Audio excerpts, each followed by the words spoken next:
welcome to my world where all is well. I'm the thinker who thinks the thoughts that create the things. I am also the Queen Chief of Three Kings. Today is Wednesday, September the 6th, 2023, and it's currently 14:45 hours. I'm continuing reading my book, Resisting Happiness, by Mr. Matthew Kelly. I read chapter 2 today, and it's called Your Quest for Happiness. Your Quest for Happiness. Your quest for happiness. And I got a lot out of it. Most people resist happiness, which is a trip because we resist the one thing that most of us desire the most, which is happiness. But we're constantly resisting that, and we don't know why, or we don't know how to not exist it. But we purposely avoid happiness unknowingly and sometimes knowingly. But we resist happiness, and we have a desire for happiness at the same time. So in this book, I'm looking forward to learning more on my quest for happiness, how not to resist happiness. Some things that causes us to resist happiness is simply by being lazy. I'm sure most of us would be happy just by taking a walk on the riverfront, or by going to a movie or out to eat or something, but we're too lazy to do that. Even though we know those things will make us happy. Procrastination takes away from our happiness.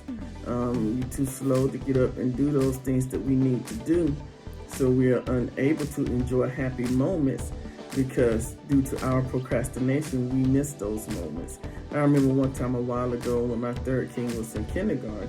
It was around the fall season, Halloween season. He dressed up as a cop, and I wanted to go see him, and to bring happiness to him and to me.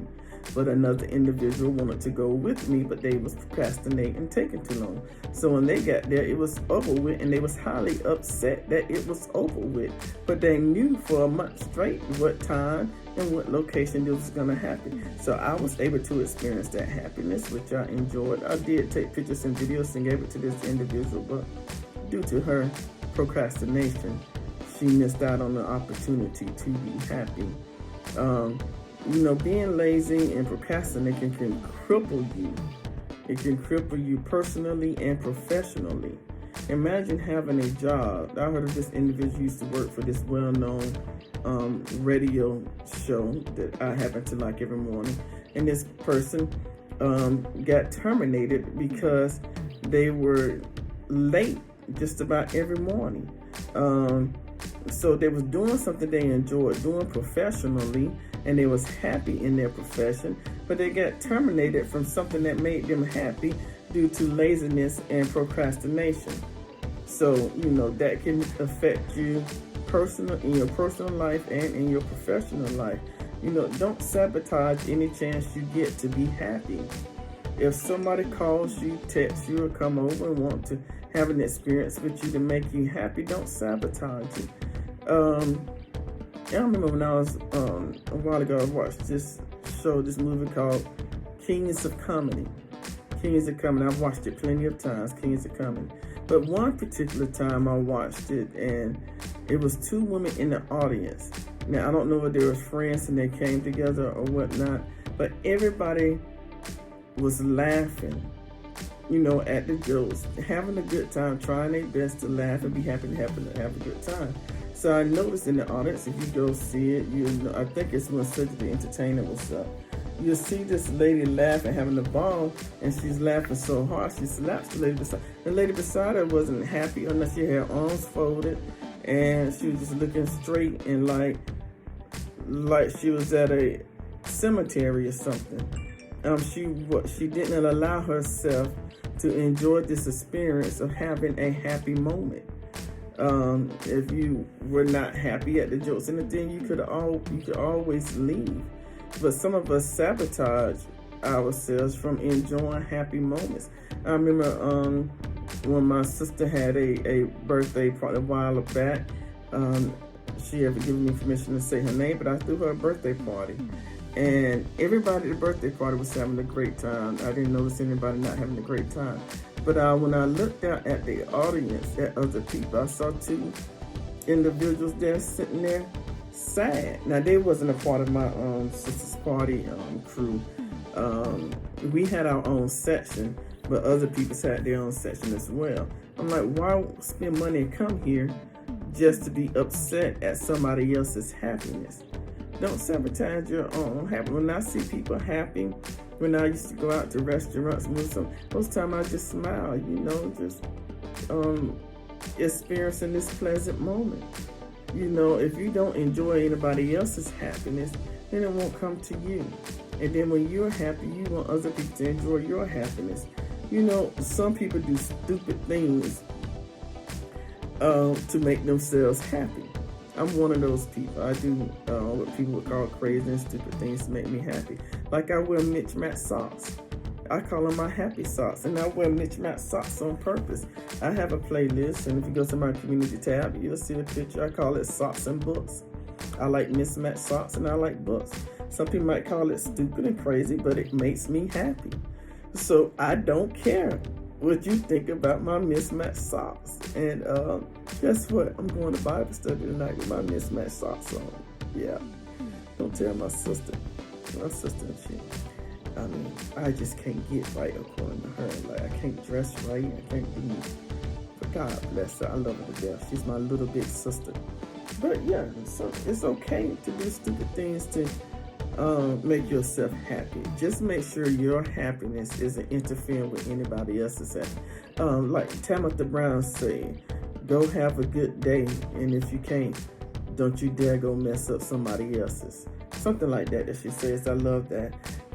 I got this out of chapter 2 that I really like. This is the paradox that surrounds our quest for happiness. We know the things that will make us happy, but we don't always do them. If I know what makes me happy, I should always do. You know what makes me happy? Prayer and meditation in the morning, spending time with God, going for walks, that makes me happy. And I learned this I don't know what you call it, but I learned it from Dr. Larry D. Reed. Please subscribe and go to his channel on YouTube. But I start, now some people, religious folks probably gonna have a problem with this, but God bless you, it makes me happy, so I do it. But it's like a meditation he taught, chakra Khan. I don't know this proper names now, but whatever you want to believe, want to call it, do it. I don't call it that because I don't know what it is, but I just like the meditation involved. So you start by holding your stomach and you say, good gracious of life, just that quick. And I just did it this morning, and right before I took this video. I feel wealthy. I feel wealthy. I feel wealthy. And then you come up a little right up under your breastplate and say, I desire wealth. I do wealth. I am wealth. And then you come over your heart and you say, I love wealth. I love wealth. I love wealth.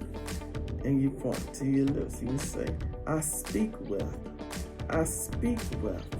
I speak wealth. You go to your eyes. I see wealth. I see wealth. I see wealth. You go to your head. I understand wealth.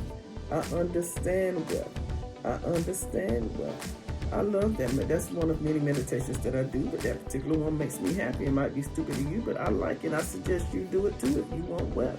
Now, some people say that money is the root of all evil. If that's what you believe, then you give me your money so you won't have anything that's the root of all evil. I don't mind taking it from you. I don't want you to have anything that will cause evil to be in your life. Money does not cause evil to be in my life. It makes me happy. Wealth makes me happy. Okay, what else I got out of chapter 2? Take nothing out of you to take a moment to pray and reflect on what makes you happy. You have to figure that out first. Focus your perspective and have gratitude and clarity about what really makes you happy. Most people really don't know what makes us happy. What makes you happy? What makes you happy? You know, my third king, He's in this particular school in this particular city. He goes to this particular boys club. So my baby mama has him right now until I get myself situated. So he calls me every day on Facebook, and every time he calls me, it says Dr. Austin Jacob Smith. It says his name, so I know he's calling me. And I promise you, I smile every single time I hear his name and see his voice. It makes me happy. No matter how busy I am, when your child comes home from school, smile and say, hey, I miss you. I'm so glad you're here. Don't make your child feel like they are in the way, or they're a hindrance, or they're messing you up for whatever you're doing.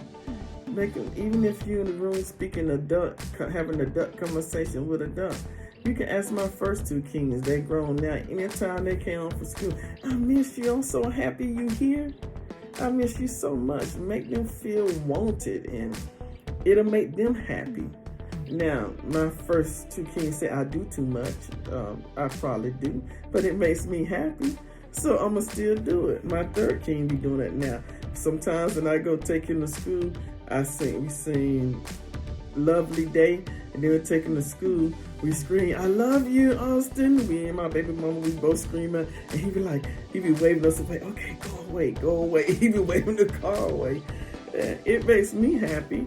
I don't know how he feel about it. I think it might make him happy a little bit, but he don't want nobody to know because he's 7 years old in the second grade. But do what makes you happy.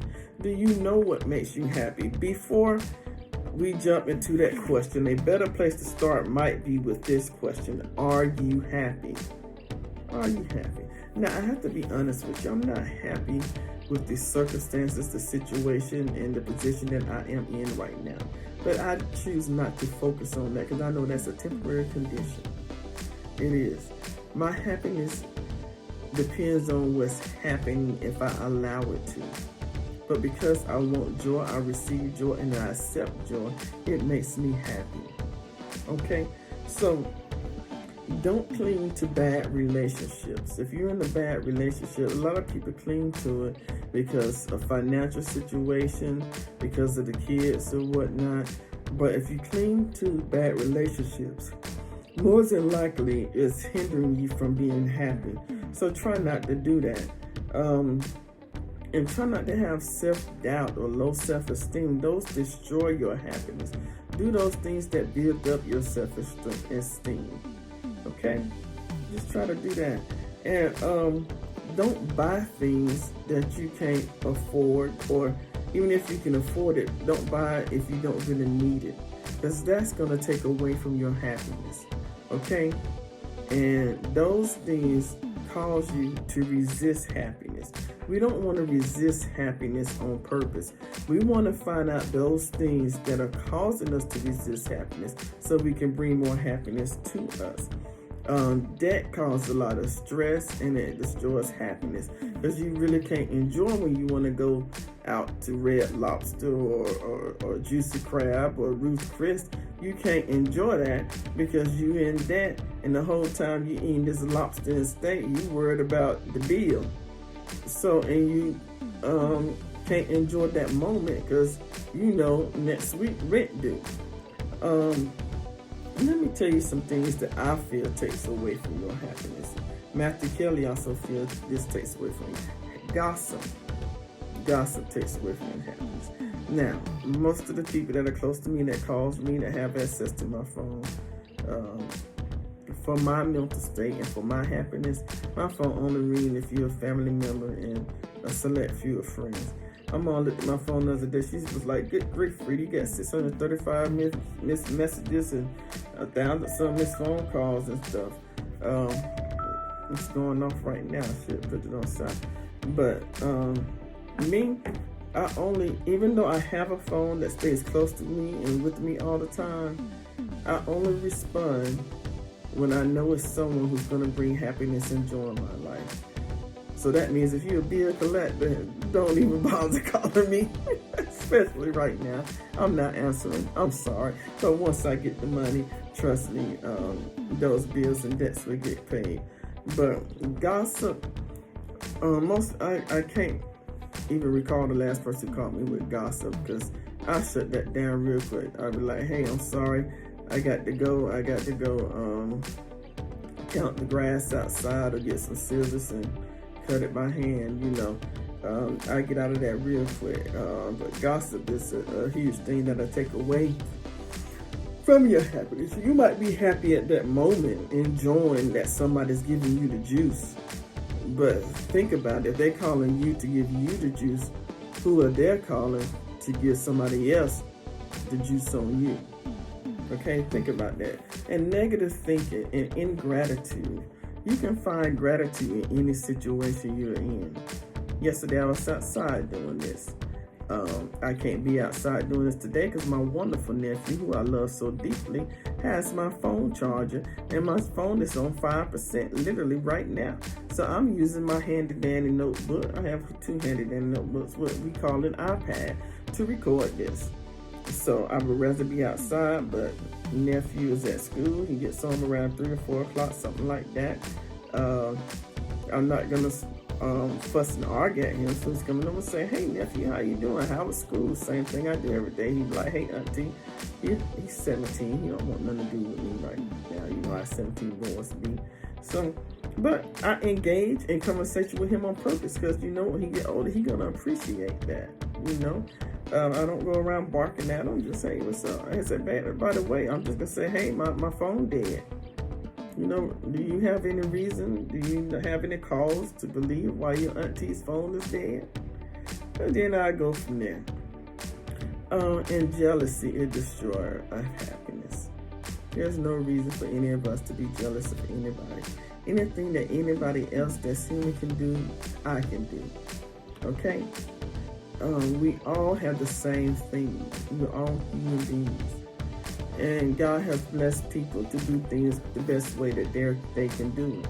God has blessed me to be able to do things the best way I can do it. Now, I'm not LeBron James. I can play basketball. There's nothing he can do that I can't do. I can play basketball, but on the level that he is, I have to be able to put in, or I have to have the wherewithal, or I have to want to put in the work and the discipline that he did to get to the level he's at, which I have no desire to do. But there's no sense of me being jealous of LeBron James. Now, I've never wanted to be a basketball player. I'm just using this as an example for anybody who may see this who wants to be a basketball player. I'm not jealous of him. I'm proud that look at what God made. Wow. And he used what God gave him to create the LeBron James brand. And I think that's amazing. Okay. It's been proven that working out can make you happy. People who work out are happy. Simply just by going on a walk or something. That's what I do mostly nowadays. But find out what really makes you happy. Frida's gonna find out what really makes her happy and do those things. Identify 3 activities that you do every day that makes you happy. Write them down and make it your business and your job to do those 3 activities every day. Also find out what 3 things you are doing that's taking away from your happiness, and try to find the best way you can to eliminate anything in your life that causes you to resist happiness in your own life. Okay? Thank you so much for watching. Please like, please share, please subscribe, please turn that notification bell. Thank you so much for subscribing. I really appreciate you. I love you. I appreciate you. I thank God for you. Again, I was reading chapter 2 in Resisting Happiness by Matthew Kelly. It's a great book. Thank you so much for subscribing. God, grant me the serenity to accept the things I cannot change, the courage to change the things I can, and the wisdom to know the difference. May my whole life prove that God is good.